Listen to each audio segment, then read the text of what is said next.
नमस्कार, मी अभय कुमार देशमुख. कराड तहसीलदार कचेरी समोर मागील 5 दिवसांपासून मतदार याद्यांमधील घोळासंदर्भात आंदोलन सुरू आहे. गणेश पवार या सामाजिक कार्यकर्त्यांनी हे आंदोलन सुरू केलेलं आहे. ते आंदोलन आमरण उपोषणाचं आहे. आजचा हा 5वा दिवस आहे. आज देखील त्यांनी काही नवीन खुलासे या कराड दक्षिण मतदारसंघामधील काही गावातल्या मतदार याद्यांमध्ये केलेली आहे.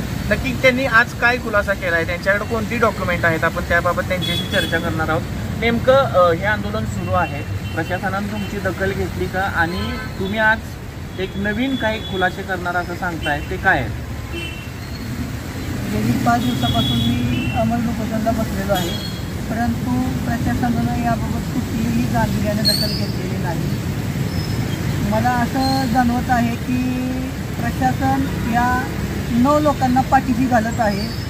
यामागे त्यांचं कुठलं तरी षडयंत्र आहे आणि प्रशासनाचं काहीतरी बेनिफिट आहे, त्याच्यामुळे हे त्यांना पाठीशी घालत आहेत.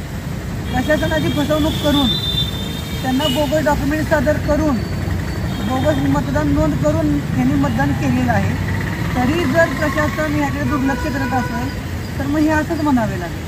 तुम्ही कोणत्या आधारावरती असं सांगताय की हे मतदान झालेलंच आहे आणि 2 ठिकाणी झालेलं आहे किंवा बोगस कागदपत्र सादर करून झालेलं आहे, हे कोणत्या आधारावरती तुम्ही सांगता? कारण कराड दक्षिण बूथ नंबर 222 मध्ये मी स्वतः पोलिंग एजंट म्हणून काम केले. त्यावेळी ही लोक ज्यावेळी मतदान करायला आली त्यावेळी मी त्यांना विरोध केला, परंतु प्रशासनाकडून सांगण्यात आलं की यांची निवडणूक यादीमध्ये नावं आहेत, तुम्ही त्यांना अडवू शकत नाही. त्यावेळी त्यांनी सगळ्यांनी मतदान केलं. मी स्वतः निवडणूक निर्णय अधिकारी यांना व्हॉट्सअपवर मॅसेजसुद्धा केलेला. त्या दिवशी 20 तारखेला 21 तारखेला मी स्वतः येऊन त्यांना रितसर तक्रारी अर्जही दिला. त्याच 21 तारखेला मी माहिती अधिकार दिला आणि त्यांनी कापिलमध्ये जी मतदान नोंदणीसाठी जी कागदपत्र दाखल केलेली आहेत त्याच्यात कागदपत्र मागितली. त्यावेळी त्यांनी फक्त कापिलमध्ये या लोकांची मतदार नोंदणी करताना फक्त आधार कार्ड मला दिलेले आहे. नाही, हा झाला सगळं, तुम्ही सुरुवातीपासून जो विषय मांडला तो विषय झाला, पण तुम्ही या मुद्द्यावरती ठाम कसे आहात की यांनी बोगस मतदान केलंय, आणि हा मुद्दा का तुम्ही असं म्हणताय की प्रशासन तर म्हणतंय बोगस मतदान झालेलं नाही आहे किंवा खोटे कागदपत्र देऊन मतदान झालेलं नाही, मग कोणत्या आधारावरती तुम्ही म्हणताय की हे इथले रहिवासी नव्हते, त्यांनी मतदान तर केलंय पण ते दुसरीकडे, तिथला काय पुरावा तुमच्याकडे आहे? हां, मुळात निवडणूक निर्णय अधिकारी यांनी एक 4-5 दिवसापूर्वी प्रेस कॉन्फरन्स घेतली होती. त्यावेळी त्या प्रेस कॉन्फरन्सला पत्रकार म्हणून मीही स्वतः तिथं हजर होतो.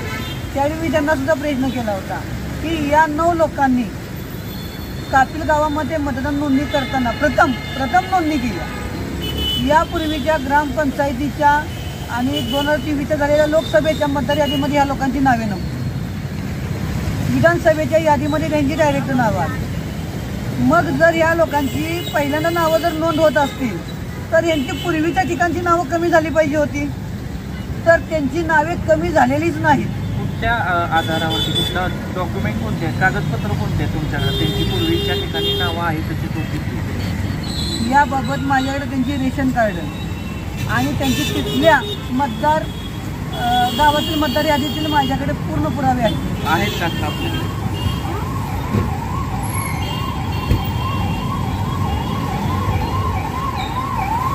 हे तुम्ही प्रशासनाला पुरावे दिलेले होते?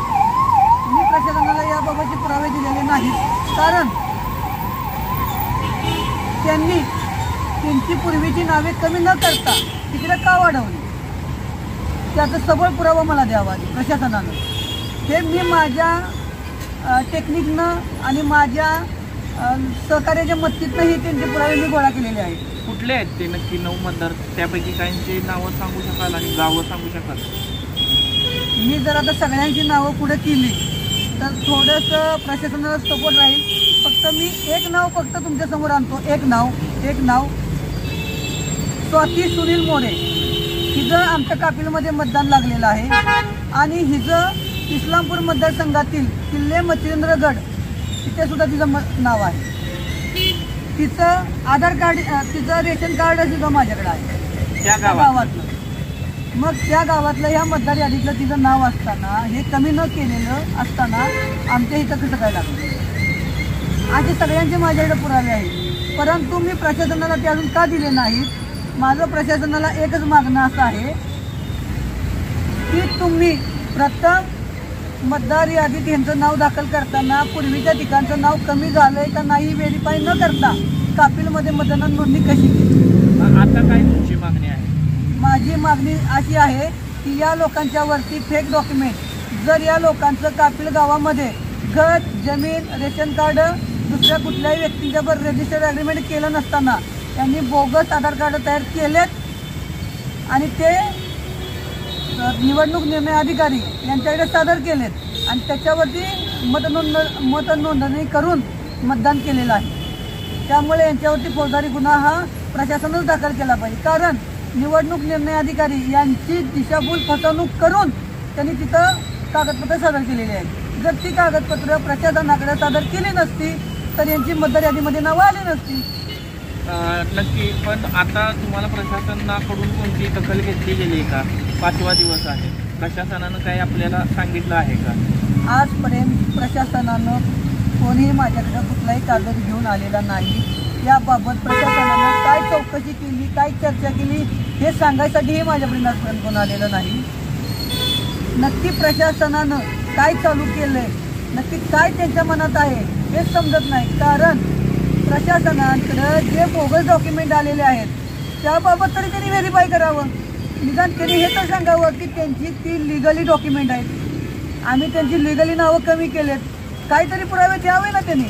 जर माझं चुकीचं असेल तर त्यांनी काहीतरी सादर करावं ना माझ्या पुढ्यात। बरं, हे आंदोलन असंच सुरू राहणार आहे? हे आंदोलन असंच सुरू राहणार आहे। तसंच निवडणूक निर्णय अधिकारी सांगतात की आम्ही निवडणूक प्रक्रिया चांगल्या प्रकारे राबवलेली आहे, त्यामध्ये कुठलाही घोळ किंवा कुठलाही बनावट केलेला नाही। तर त्यांना मी अजून एक डॉक्युमेंट तुमच्यासमोर आणू इच्छितो की त्यांनी काय बनावटपणा आणि काय भानगडी केलेल्या आहेत त्या। त्याच्यामध्ये गोळेश्वरमध्ये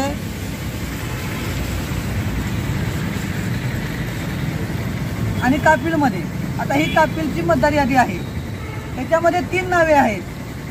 ह्याचा वार्ड नंबर, आमच्या कापिलचा वार्ड नंबर 4 आहे आणि बूथ नंबर यादी क्रमांक 219 मध्ये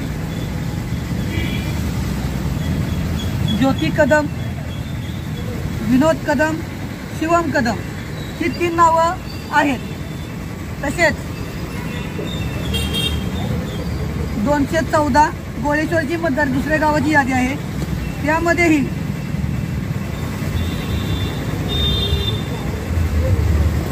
ज्योती कदम, शिवम कदम, विनोद कदम या 2 ठिकाणी ह्यांची नावं आहेत। आणि गोळेश्वरच्या लोकांनी त्या लोकांच्या बाबतीत हरकती सादर केल्या होत्या, परंतु या हरकतीमध्ये त्यांनी काय शब्द वापरलेत बघा।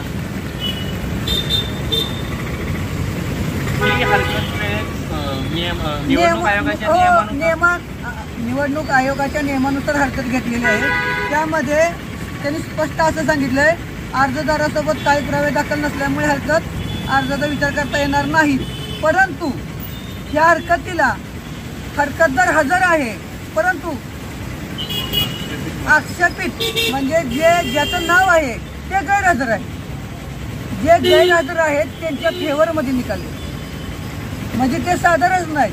मग त्यांना नोटीस दिली नव्हती का? मग नोटीस दिली होती तर ती कुठल्या पत्त्यावर दिली होती? मग ती पत्त्यावर दिली होती तर त्यांना पोचली होती का? मग ह्या पत्त्यावर ते राहिला आहेत का? याबाबतचं निवडणूक निर्णय अधिकारी यांनी काय पंचनामा किंवा काय माहिती घेतली याबाबत? जर ही व्यक्ती गैरहजर होती तर अर्जदारातर्फे हिने निकाल का दिला नाही? तुम्ही गैरहजरदाराकडे काय माहिती घेतली, काय मागणी केली? थेट आरोप आहे तुमचा, प्रशासन यामध्ये दोषी? हो, यामध्ये प्रशासन दोषी आहे। प्रशासनानं ह्यामध्ये भानगडी केलेल्या आहेत आणि ह्यामध्ये प्रशासनच जबाबदार आहे। त्याच्यामुळं कराड दक्षिणमध्ये जे काही निवडणूक प्रक्रिया राबवल्या त्याच्यामध्ये पूर्ण भानगडी झालेत। दुसरं एक तुम्हाला कागद समोर आणतो मी, गोळेश्वरचाच कागद आहे।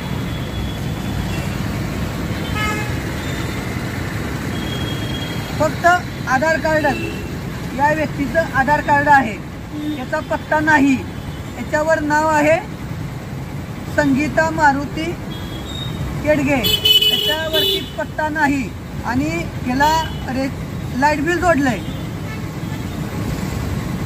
आणि लाईट बिल फक्त जोडले बघा इथं. हे पण दुसऱ्याच्या नावाचं आहे.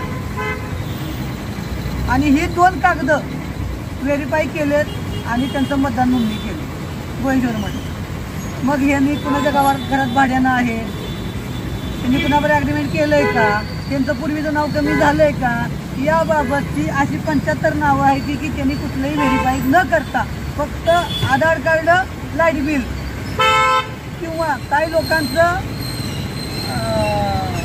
तुमचं काय म्हणू शकतो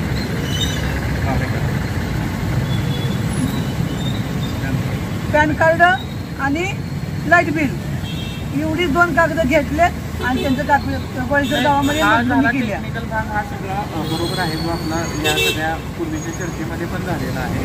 आता तुमची थोडक्यात सांगा, थेट मागणी काय असणार आहे? उपोषण पण तुमचं चालू आहे, गुन्हा दाखल व्हावा त्या 9 जणांवर. पण आता तुम्ही आज नवीन खुलासा करताय की जुन्या ठिकाणावरून त्यांची नावं कमी झालेली. आता भूमिका काय आहे, मागणी काय आहे? माझी मागणी अजून प्रशासनाकडे एकच आहे की ह्या लोकांच्यावरती गुन्हा दाखल करावं आणि निवडणूक निर्णय अधिकारी हे दोषी आहेत, त्यांनी भानगडी करूनच या लोकांची नावं कापीड गावामध्ये वाढवलेत आणि त्यांच्यावरती ही योग्य ती कारवाई व्हावी, ही माझी मागणी आहे. आणि तोपर्यंत मी माझं आंदोलन मागं घेणार नाही, ह्या गोष्टीवर मी ठाम आहे. नक्कीच आंदोलन सुरू राहील. आणि आज देखील गणेश पवार यांनी नवीन खुलासा केलेला आहे. त्यांनी काही डॉक्युमेंट या ठिकाणी सादर केलेले आहेत, जे पूर्वीच्या ठिकाणी मतदार याद्यांमधून त्यांची नावं कमी झाली नव्हती, मात्र या नवीन ठिकाणी त्यांची नावं नोंदवली गेलेली आहेत. खरं तर हा सगळा कारभारच प्रश्नचिन्ह उपस्थित करणार आहे. निवडणूक आयोग यावरती काय निर्णय घेणार? ज्यांनी गुन्हा केलेला आहे तो जर सिद्ध झाला किंवा तो तपासणार कोण, हाच पहिला मुद्दा आहे. तपासणार का आणि सिद्ध झाला तर त्यांच्यावरती कारवाई काय होणार, हा प्रश्न या निमित्ताने उपस्थित होतोय. माझा सहकारी video journalist Santosh Abhay Kumar Deshmukh, the best thing Karad.